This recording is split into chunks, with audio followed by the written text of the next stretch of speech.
이 주관적 기억력 저하를 호소하시는 분들이 병원에 가면 이제 어떤 얘기를 듣냐면, 아, 괜찮습니다. 정상이거든요. 아유, 왜 병원에 오세요? 이제 이렇게 약간 타박을 받고 돌아오시는 분들도 있는데, 최근의 연구의 결과에 의하면 이 주관적 기억력 저하를 호소하는 노인분들은 그렇지 않는 분들에 비해서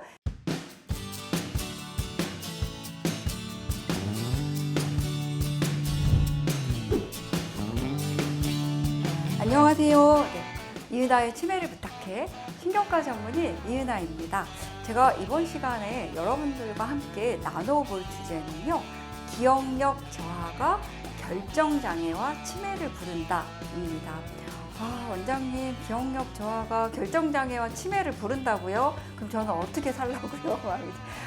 그런 소리가 막 들리는데, 사실 기억력 저하가 없는 사람은 아무도 없습니다. 솔직히 말씀드리면 여러 환자분들을 많이 진료실에서 만나기도 하고 강의도 하고 막 이렇게 활동을 이제 하는데, 가서 이렇게 물어보면 기억이 좋은 분 손 들어보세요. 그러면 거의 없습니다. 거의 없고, 그럼 기억력이 안 좋은 분 손 들어보세요. 그러면 거의 다 10이며 8명은 이제 손을 듭니다. 그래서 기억력 저하는 누구나 다 호소하는 그런 이제 증상 중에 하나죠.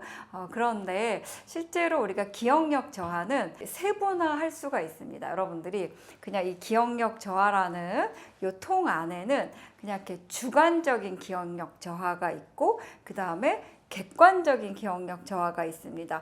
두 가지가 있다고 생각을 하시면 됩니다. 주관적인 기억력 저하는 뭐냐면, 나 기억이 없어요. 기억력이 저하돼요. 나 왜 이렇게 자꾸 잊어버리지? 그렇게 이야기를 하는데 검사를 해보면 정말 이상이 없는 거예요. 그 다음에 객관적인 기억력 저하는 나 기억이 조금 없어요. 기억력이 예전만 안 하고 자꾸 까먹네요. 근데 검사를 해보면 기억이 정말 떨어져 있습니다. 그래서 객관적인 증거가 있으면 객관적인 기억력 저하, 그 다음에 객관적인 근거는 하나도 없는데 나 혼자만 알고 있는 그런 기억력 저하는 우리가 주관적인 기억력 저하라고 여러분들이 이해를 하시면 됩니다. 그래서 여러분들께 기억력 저하가 결정장애와 치매를 부른다, 이 편을 준비하면서 어떻게 하면 여러분들께 쉽게 이제 설명을 할까, 이렇게 막 정말 많이 고민이 됐습니다. 왜냐하면 엄청 어려운 그런 이제 내용이기 때문에요. 그래서 여러분들에게 이 노래를 하나 이제 불러드리려고 합니다. 아무도 모르라고라는 노래인데 여러분 아시는 분들이 있을 거예요. 따라 부르시면. 네. 떡갈나무사 숲속에 졸졸졸 흐르는 아무도 모르는 샘물이길래 아무도 모르라고 도로 덮고 내려오지요 라는 가곡이 있는데, 이게 제목이 아무도 모르라고 라는 가곡이거든요. 이 노랫말처럼 아무도 모르는 기억력 저하인 거야. 나만 아는 기억력 저하를 우리가 이제 주관적 기억력 저하라고 생각하시면 됩니다. 그런데 이 주관적 기억력 저하를 호소하시는 분들이 병원에 가면 이제 어떤 얘기를 듣냐면, 아, 괜찮습니다. 정상이거든요.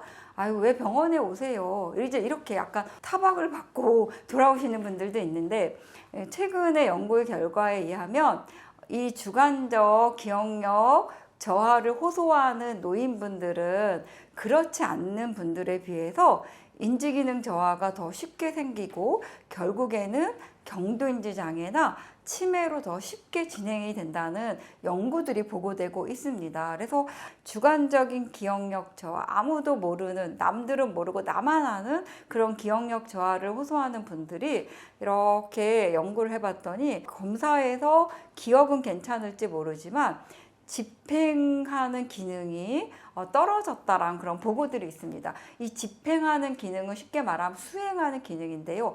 무언가를 행동에 옮기는 그런 기능이라고 생각을 하시면 되겠습니다. 그래서 어떤 연구를 했냐면요, 주관적인 기억력 저하가 있는 젊은 사람들과 노인분, 기억력 저하가 없는 젊은 사람들과 노인분들 136명을 대상으로 의사결정을 하는 그런 과정과 그 다음에 신경회로에서 어떤 피드백 과정이 어떻게 차이가 있는지를 이제 연구를 했는데, 놀랍게도 주관적인 기억력 저하를 호소하는 정상인과 그 다음에 기억력 저하를 호소하지 않은 젊은이들은 차이가 없었고요.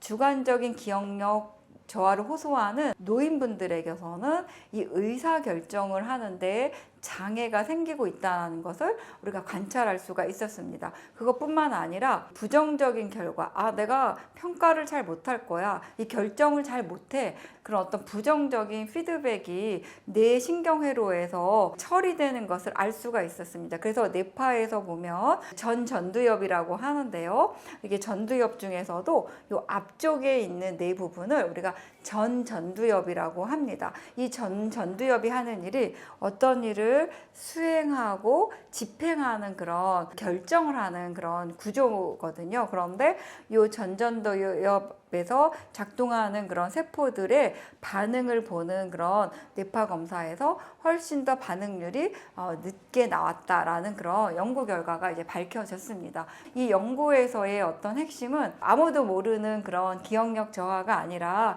실제로 검사를 해보니까 집행 기능이 떨어지고 전두엽의 기능이 떨어졌다는 거죠. 어떤 일을 수행하는 그런 결정장애가 생겼고, 뿐만 아니라 뇌에서도 어떤 부정적인 피드백이 회로가 작동이 되면서 그 결정을 하는 것을 더 방해하고 있었다라는 것이 이제 밝혀졌습니다. 그래서 이 주관적인 기억력 저하를 호소하는 노인분들은 외부 환경에서 내가 어떠한 것을 결정을 할 때 그 자극을 받아들여서 선택을 하고 그 모든 옵션들에서 중요한 것을 내가 딱 하나를 결정을 해야 되는 그 기능을 이 전두엽이 하는데, 주관적인 기억력 저하를 호소하는 노인분들에서는 이 전두엽의 기능이 떨어져 있으니까 의사결정을 하는데 장애가 생기는 거고, 그게 진행이 되면 결국엔 경도인지 장애라든지 치매로 훨씬 더 쉽게